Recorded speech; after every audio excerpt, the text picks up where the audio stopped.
बात है, किसी गांव में एक आदमी रहता था। उसका नाम गरीबा था। एक बार वह बीमार पड़ गया। उसे जोरों की भूख लगी हुई थी। उसे रास्ते में एक घट दिखाई दिया। उसने घट वाले से कहा, भैया, मैं तुम्हारा एहसान जीवन भर नहीं भूलूंगा, मुझे थोड़ा सा आटा दे दो।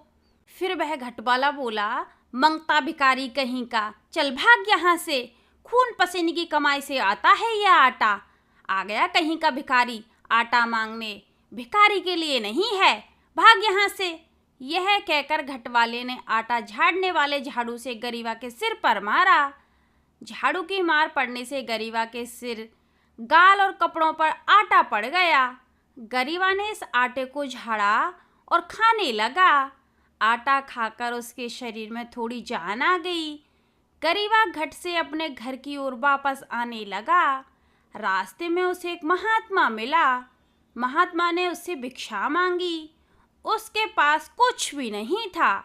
गरीबा ने अपने गालों पर और कपड़ों पर पड़े आटे को हाथ से झाड़ा और महात्मा को भिक्षा के रूप में दे दिया।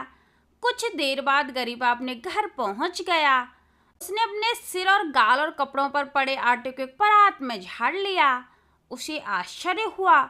महात्मा के आशीर्वाद से परात में रखा आटा बढ़ता ही गया। उसने आटे को थैलियों में भरना शुरू कर दिया। उसके पास आटे की बहुत सारी थैलियां हो गई। उसने कुछ थैलियां अपने लिए रख ली, बाकी बेच दी। इससे उसने बहुत सारा धन कमा लिया। अब उसने धन को उधार देना भी शुरू कर दिया। अब वह गरीबा सेठ के नाम से जाने लगा। एक साल भयंकर सूखा पड़ा।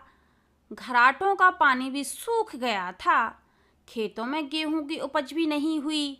घट वाले को खाने के लाले पड़ गए थे। किसी ने घट वाले को सलाह दी कि वह गरीबा सेठ से कुछ धन उधार मांग ले। वह घट वाला गरीबा सेठ के पास उधार मांगने पहुंच गया। घट वाले को यह नहीं पता था कि यह गरीबा सेठ वही मंगता भिखारी है जिसे मैंने फटकार के भगाया था और जिसका मैंने अपमान भी किया था। वह गरीबा सेठ के पास पहुंच गया। गरीबा सेठ ने घट वाले को पहचान लिया। वह घट वाले के पैर छूते हुए बोला, तुम्हें याद है, तुमने उस दिन मुझ पर घट के झाड़ू से मारा था। झाड़ू से मारते समय जो आटा मेरे सिर और गालों और कपड़ों पर लगा था, मैंने उसे जमा किया है। उसी आटे की बदौलत मैं गरीबा से गरीबा सेठ बन गया हूँ। सेठ की विनम्रता और उदारता से घट वाला लज्जित हुआ।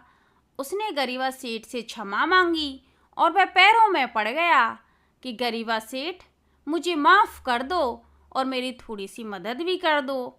फिर गरीबा सेठ ने उसे गले लगा लिया और उसकी मदद भी की। फिर गरीबा सेठ ने उस समय सारे गांव वालों की मदद की थी और सारे गांव वालों ने गरीबा सेठ को दिल से दुआएं दी थी। और इस प्रकार गरीबा सेठ बन गया था और वह बहुत ही दयालु और ईमानदार भी था। इसलिए वह ईमानदारी के रास्ते पर चलता हुआ बहुत आगे पहुंच गया था। तो आज के लिए बस इतना ही। आगे मिलते हैं कोई नई कहानी के साथ।